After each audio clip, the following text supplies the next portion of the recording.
Hello guys, welcome back to my channel. Welcome back to another book video. I am going to talk about all of the best books I read in 2022. I want to share all of my top favorites, and I also want to go through all of my 5-star rated books on Goodreads and tell you like which ones I stand by the 5 stars and which ones, if I like reread now, I probably would not rate 5 stars, because I read a ton of books this year. I read 182 books this year, which is crazy. This year I really got back into reading again. I used to be so into reading when I was younger, but like this is the first year that I actually got into it again. And I feel like I was very excited and generous with my ratings at the beginning of the year. I went through a lot of phases. I was like, I gave really easy 5 stars, and then I became like a really tough critique and like never gave anything 5 stars. I've been like so all over the place. So I'm gonna pull up all of the books that I rated 5 stars this year and tell you if I still think that they would be 5 stars or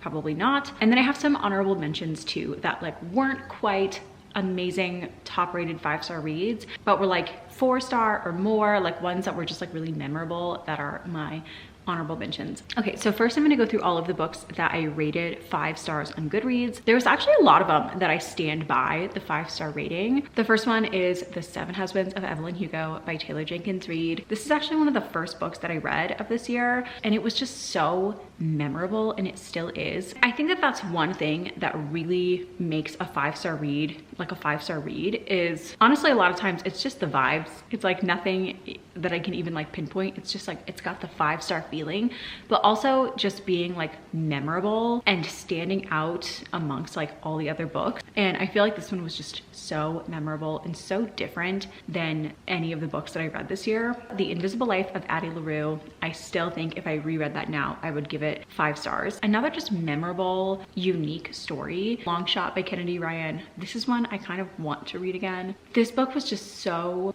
wild. Another thing that I really like in books is a really good mix of like happy and sad and like real life, real problems. And like, I like my happy, positive books to also have like a dose of like trauma and drama, and this book has that for sure. This might look like a typical little sports romance, but it's not. It is a really heavy book that you should probably check trigger warnings before you read it, because a lot happens in this book. I read this book so long ago and I can still like feel the love of these characters. Like this was just such a good book. I stand by those 5 stars. All Your Perfects by Colleen Hoover. I'm actually on the fence with this one. If it would still have the 5 stars for me, I feel like if I think about it too hard, I could pick it apart until it wasn't a 5-star anymore. But I just remember like the feeling I had reading this book. It was just the 5-star feeling. I really, really liked these characters.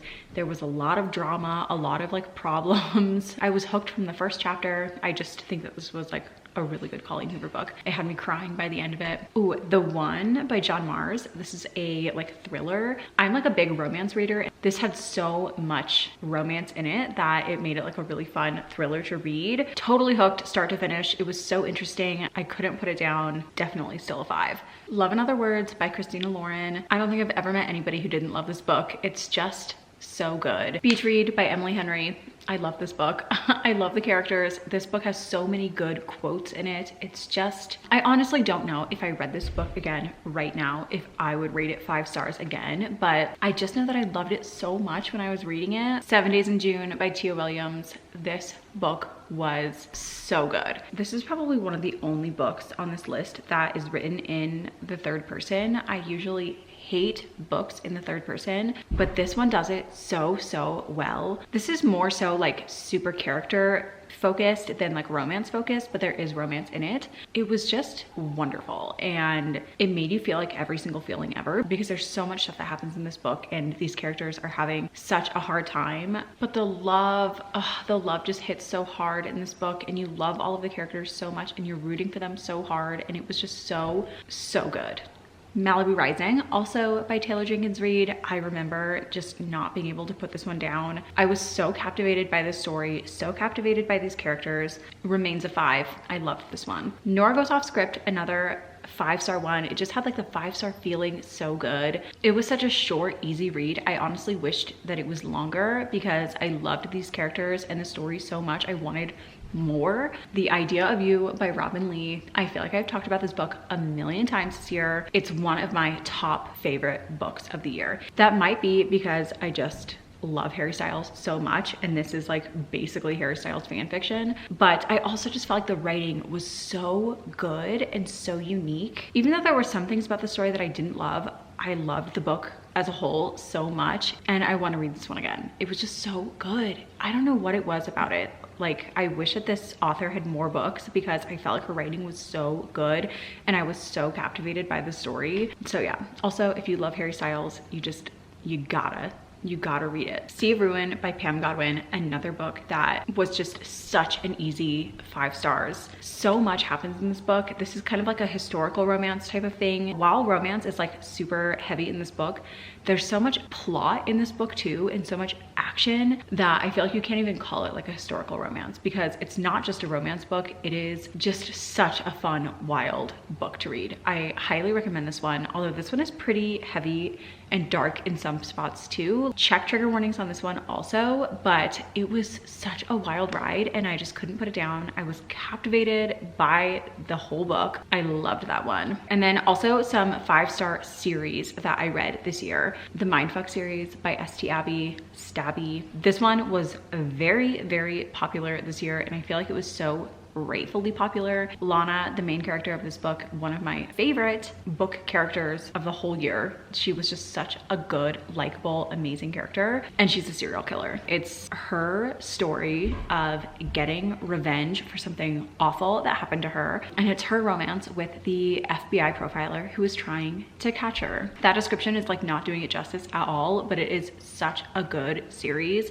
It's a series of novellas, so each novella is only around like 100 to 150 pages, and it's 5. The whole thing is maybe about like 600 pages, so it's not crazy. It's all in Kindle Unlimited and it is fantastic. Another 5-star series. I say 5-star series because not all of the books in the series I would rate 5 stars, but the series as a whole I really, really loved and would give it 5 stars, and that is the Avatar series. Although when I'm talking about this, I'm only talking about the first 3. A Court of Thorns and Roses, A Court of Mist and Fury, and A Court of Wings and Ruin. I just finished the 4th, which is a novella, and I did not like it, and I haven't read the 5th one yet. So when I'm talking about these, I'm only talking about the first 3, but those 3 as a collection is definitely an easy 5 stars. The second and third book, I rated both of those 5 stars. The first one I only rated 4. As a whole though, just so good, so enjoyable. I loved the characters, I loved the story. They were just so fast paced and easy to get through and like easy to understand for a fantasy series. Plus enough romance to keep you really interested. The Friend Zone series by Abby Jimenez. I adored these 3 books.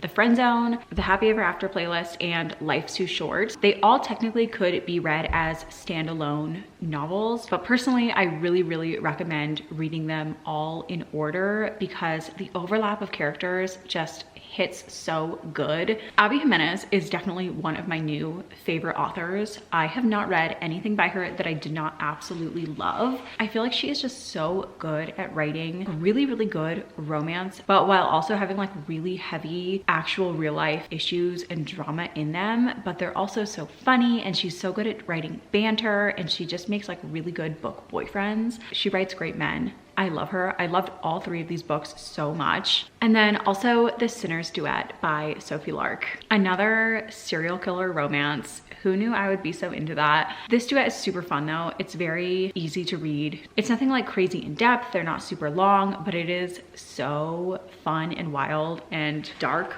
Look up trigger warnings. Now I want to quickly go through the 4-star ratings that I don't think I stand by, which all of these books I do think were really, really good, and I did really like them. But I think that if I were to reread them now, they would definitely be more in like a 3 or a 4-star. Now that I've read so many other books this year, like these ones just don't quite hold up to that 5-star rating anymore. That being said, I do still like them and I do still recommend them. November 9 by Colleen Hoover. I still really like it. It's just not a 5. Same with It Ends With Us. Unfortunately, I know if I read it again now, it would not be a 5. Before We Were Strangers by Renee Carlino. I love this book, but there's something I hate so much about the ending of it that like now I just don't think I could overlook that and give it 5 anymore. The Last Mrs. Parrish. This is a really good thriller. I really liked this one, but just not a 5. Same with Verity by Colleen Hoover. It's a good book, but it's probably only 4, maybe even a 3. I don't know. If I had to reread it again, I know it wouldn't be a 5. The Unhoneymooners by Christina Lauren. Is that who that's by?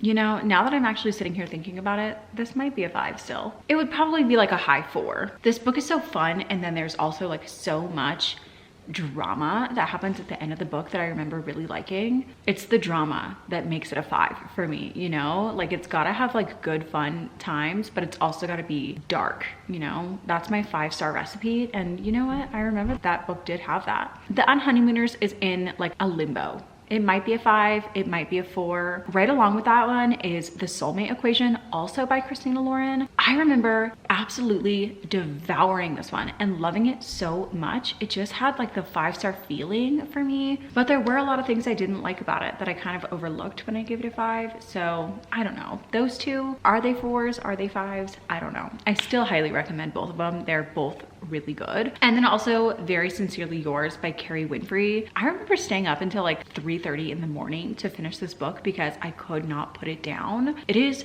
so cheesy, so ridiculous, so far-fetched, but I just remember loving it so much. I think now I could pick it apart until it wasn't a 5, so I don't know. Okay, now I want to give my honorable mentions. These are the books that I loved this year, but couldn't quite give them 5 stars, you know? Like I really liked it, but something held me back from giving it a 5. So these are like my 4.5s, you know? Like they were almost there, but just not quite. First one, Brightside by Kim Holden.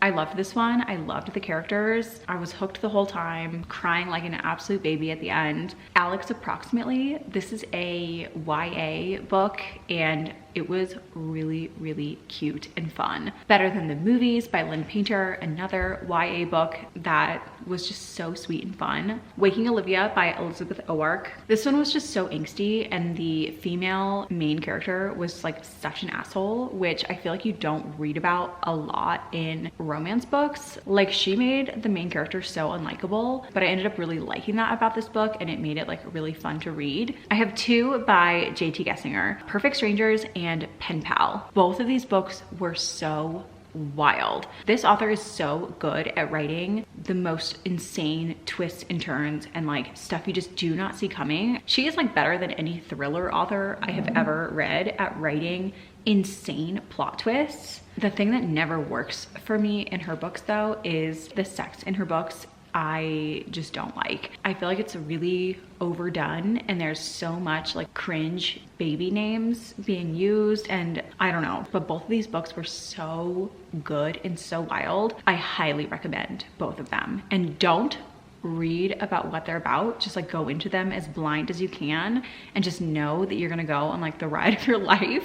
2 more Elizabeth Oark books. A Deal with the Devil and The Devil in the Deep Blue Sea. These are both part of her like Devil series, and these 2 were my absolute favorite. They were so good. Elizabeth Oark is another author that I got into this year that I just love her writing. It like works so well for me, and both of these books were just so good and so fun, and I couldn't put them down. Scandalized by Ivy Owens, another one that I loved. I couldn't put it down. Don't look too much about what this one is about. Just go into it knowing that it's going to be really fun and really smutty. Also on here, Flawless by Elsie Silver. So fun, loved the characters, really easy to get through. Okay, my last honorable mentions on here, also from Sophie Lark, her Brutal Birthright and her Kingmaker series. I read both of those series this year. I love them all, even though I don't think I rated any of them higher than a 4. They were all like consistently like a 3 to 4 star read across the board, but they're just so fun, and I really enjoyed reading her series this year and reading her characters, so I wanted to give them a honorable mention, shout out I really loved Sophie Lark this year and her Mafia series. Okay, those are all of the books that I wanted to talk about in this video. I want to know what your guys' favorite top books of the year were so that I can add them to my TBR if I haven't read them already. Give me like your top 3 favorite books that you read this year in the comments. And also if you read any of the ones that I talked about, let me know what you thought of them. Otherwise, yeah, thank you guys so much for watching. I can't wait to make more book videos in the new year. I'll link my Goodreads down below if you guys want to add me as a friend on Goodreads. Don't forget to subscribe and follow me on Instagram, and I will see you guys all in my next video.